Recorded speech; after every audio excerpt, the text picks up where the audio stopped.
No cześć Marian, gdzie ty jesteś? Odcinek nagrywamy. Wiesz co, a która jest godzina? No 9. Wiesz co, zaspałem Piotr, przepraszam Cię, w ogóle miałem koszmar, że zamknąłeś mnie na 3 miesiące w bagażniku. Sorry stary, już się zbieram, już jadę. No to na razie. No to hej.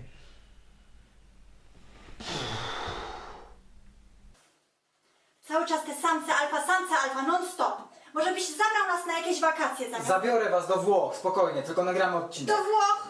Akurat do Włoch. Ludzie piszą w sam odcinków, no. Wykombinuj coś, okej? No dobra, coś wymyślę.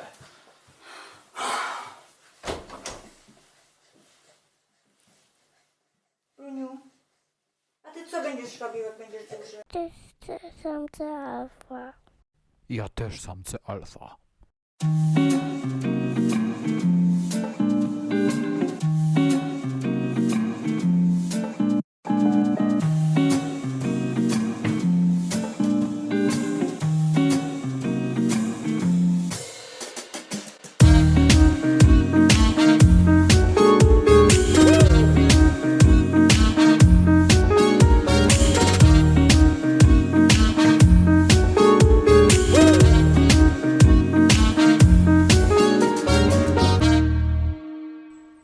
Dzisiaj Alfa Romeo 147, samochód bardzo popularny na polskich drogach, produkowany aż przez 10 lat. W 2001 otrzymał prestiżową nagrodę samochodu roku. Dzisiaj porozmawiamy więcej o tym modelu, ale najpierw przedstawimy Wam jego właściciela. Przyjechaliśmy do Rzeszowa, dlatego że jest to człowiek, który wygrał nasz konkurs, który ogłosiliśmy kilka odcinków temu. Konkurs na dźwięk silnika. Artur ma słuch absolutny, my tak mówimy o nim, on sam o sobie mówi, że absolutnie tak nie jest. Jest nauczycielem muzyki, co jest prawdą, i do Twoich rąk wędruje właśnie nagroda Kubek Prawdziwego Samca Alfa. Bardzo dziękuję, witam przy Witam. okazji, cieszę się, że przyjechaliście. Z tym słuchem absolutnym to zupełna przesada, natomiast doświadczenie muzyczne pozwoliło mi odgadnąć dźwięk silnika, zapamiętać go dzień wcześniej, ponieważ jechałem za takim autem, bardzo mi się spodobało i zwróciłem uwagę właśnie na ten charakterystyczny wydech. No i szybko trafiłem na Wasz konkurs następnego dnia i od razu wiedziałem, co pytamy. co trzeba napisać. Tak. Oprócz tego, że masz słuch absolutny, można też powiedzieć, że masz gust absolutny, o czym świadczy ta piękna maszyna, ale to nie pierwsza Włoszka w Twoim garażu. No nie pierwsza Włoszka i w dodatku stało się tak, że to Włoszki znalazły mnie, mówię o samochodach oczywiście. Szczęście. Długa historia, na pewno nie mamy czasu jej w całości opowiedzieć, ale przypadkiem trafiła do nas Lancia Tema, żebym się nie pomylił, 2,5 TD. Mam nadzieję, że do nas też przypadkiem trafi taka Lancia. Albo jakaś Włoszka, niekoniecznie. Nie. Piękne, kanciaste auto, które zestarzało się naprawdę z klasą. Nie miałem z nim żadnych problemów. No, zupełnie kosmetyczne i eksploatacyjne naprawy. Żałuję, że sprzedałem, sam nie wiem do końca dlaczego tak postąpiłem. Taki klasyczny rozwód. Jakieś przyzwyczajenie, że stare auto się sprzedaje chyba. I tylko dlatego. Żałuj. No dzisiaj byłaby żółta tablica i A, naprawdę zloty i tak dalej.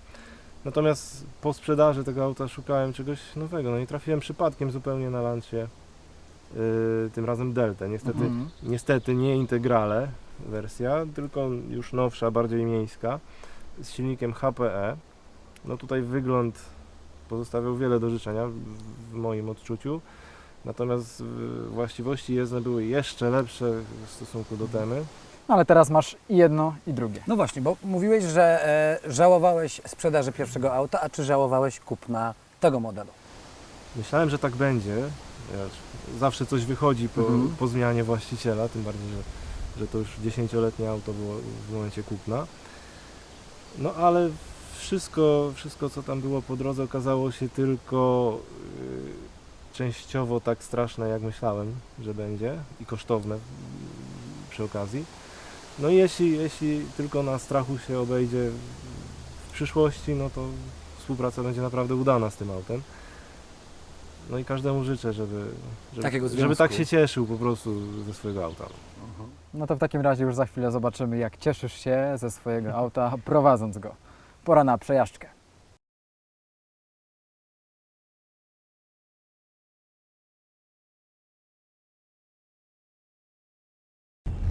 Auto kompaktowne. Jak wychodzi w porównaniu do rywali z tej samej klasy innych marek, jeśli chodzi o parametry, osiągi?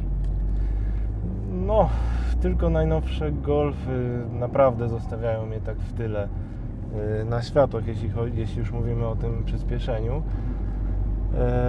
Jeśli zapytasz mnie o spalanie, to tutaj widełki są dość duże. No, na takiej trasie, jak jedziemy teraz, gdzie sobie mogę ekonomicznie pojechać, nie muszę cisnąć wysokich obrotów, jak to bywa na autostradzie, no to spalanie mogę osiągnąć nawet 4,5 litra. A max? 4,5, tak? 4,5 to tak minimum mi się zdarzyło na samej trasie. Aha. Natomiast po mieście, jeśli dorzucimy klimatyzację, wiadomo, no mamy teraz 31 stopni, jak nagrywamy materiał, no to ponad 10. Także no, różnice są duże. Tak, Ale średnio łączony wychodzi 7,5-8. W zasadzie zmieniłem tylko amortyzatory z przodu. Miałem przygodę śmieszną dosyć, bo zamarzł mi tylny amortyzator, ale to było prawie przy minus 20 w zimie. Jak się to rozwiązało? No, zaparkowałem na parkingu podziemnym, gdzie była dodatnia temperatura i więcej się ten problem nie powtórzył. A, puściło i później... Tak, no pojechałem na diagnostykę od razu. Nic tam nie znaleźli takiego. No, amortyzatory były sprawne na teście tych amortyzatorów. Pacjent zdrowy. Pacjent zdrowy albo przynajmniej nie chory. No. Gorąca Włoszka trochę zmarzła po prostu. No zdecydowanie, tak jak mówiliśmy, że miałem wcześniej Lancia, one też nie lubiły mrozów.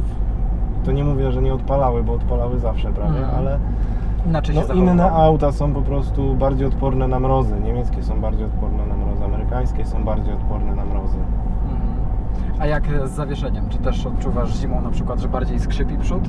Tak jak w 156 bywa? Czy Lubi raczej? zaskrzypieć, ale tylko na jakichś większych wybojach, typu próg zwalniający, jakiś naprawdę wredny, niefajny próg. A tak to nic tutaj się nie kołysze, nic nie szarpie, prowadzi się jak po stole. No tak, tutaj musimy W wspomnieć zasadzie też nie o ma- komforcie jazdy, że No jest tak, no naprawdę duży. komfort jak na tej klasy auto jest naprawdę duży, aczkolwiek tutaj lubią ludzie narzekać na wyciszenie, ale no przy 130 na autostradzie da się normalnie radia słuchać, da się normalnie rozmawiać, jak ktoś chce więcej, no to już jego Okej.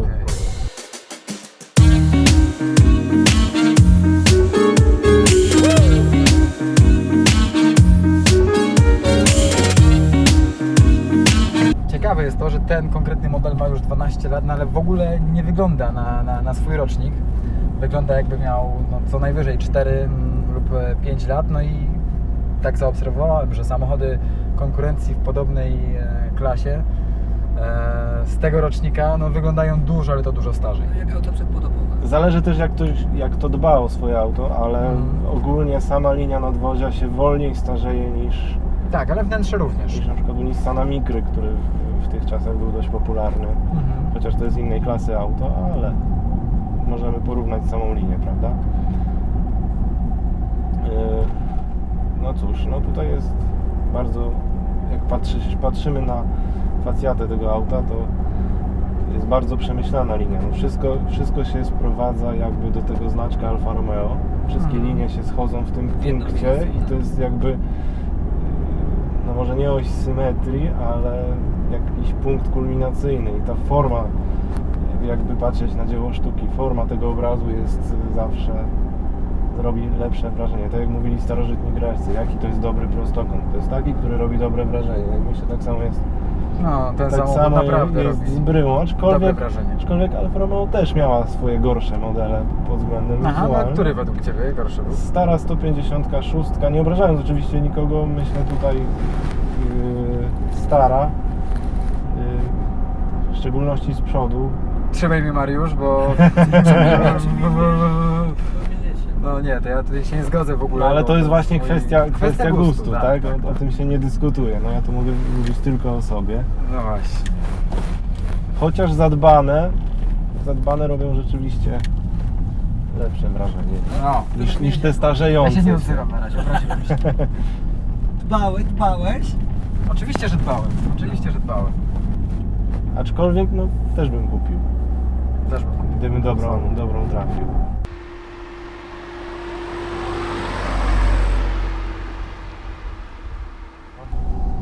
Dobra, rozmawialiśmy już o spalaniu, o awaryjności, o tym jak samochód się dobrze prowadzi, jak się fajnie nim przyspiesza, a jeszcze bym zapytał o pakowność. Ja jeszcze może wtrącę coś o tej awaryjności, bo zacząłem mówić o micie Aha. tej awaryjności. Myślę, że tak jak w przypadku Lancia, bo też chodzą takie opinie, że Lancia no to słabe auto, bo się psuje.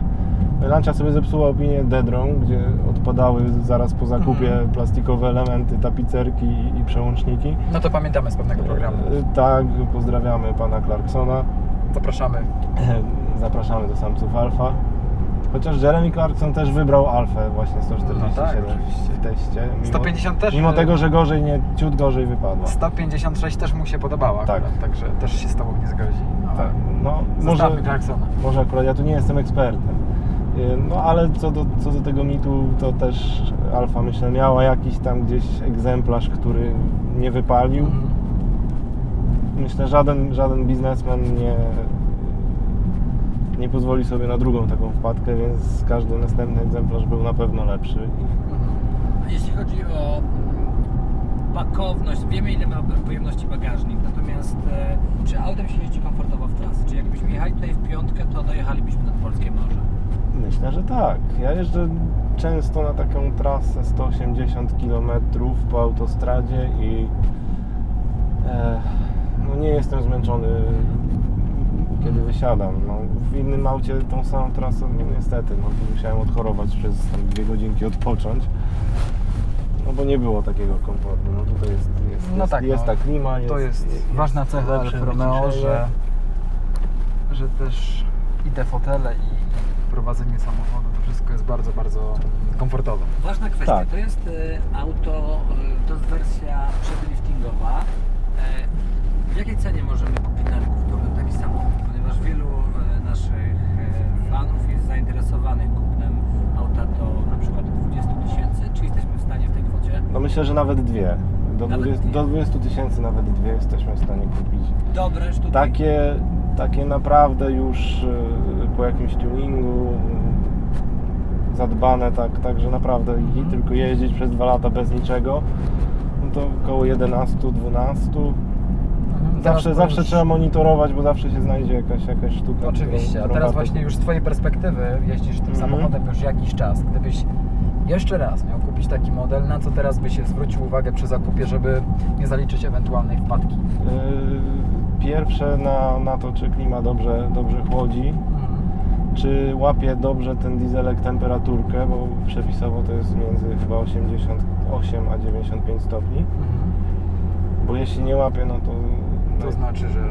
termostat przynajmniej no nie jest droga naprawa, ale może przysporzyć kolejnych. I tak to jest właśnie z tym psuciem się Alf. No, jak ktoś zaniedba jakąś część albo kupi zbyt mocną, to druga słabsza wtedy nawala.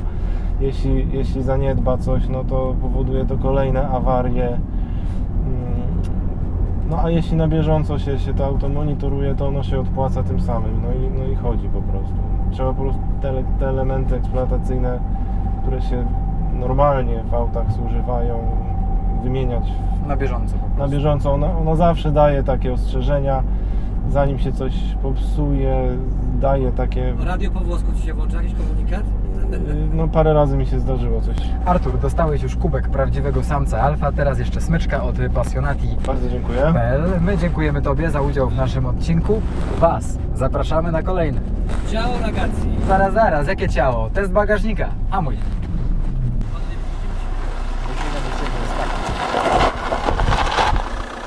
Mariusz, tym razem już się nie wywiniesz. Ostatnio zapomnieliśmy, ale teraz trzeba zrobić coś naprawdę ekstra z tym bagażnikiem. No ale co ekstra, Piotrek? No nie wiem. Zwiąż mnie, załóż mi worek na głowę. No tak ludzie lądują w bagażnikach.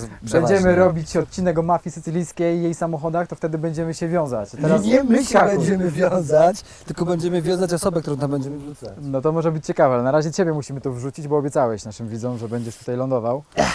200... Masz to zrobić lepiej niż Catherine Zeta-Jones. Tak będzie. 295 litrów. Sprawdźmy więc. Swoją drogą mam dla Ciebie małą niespodziankę. Jaką? Zamkniesz mnie tu do końca życia? No to adios, amigos. Adios. To się chłop teraz trochę zdziwi.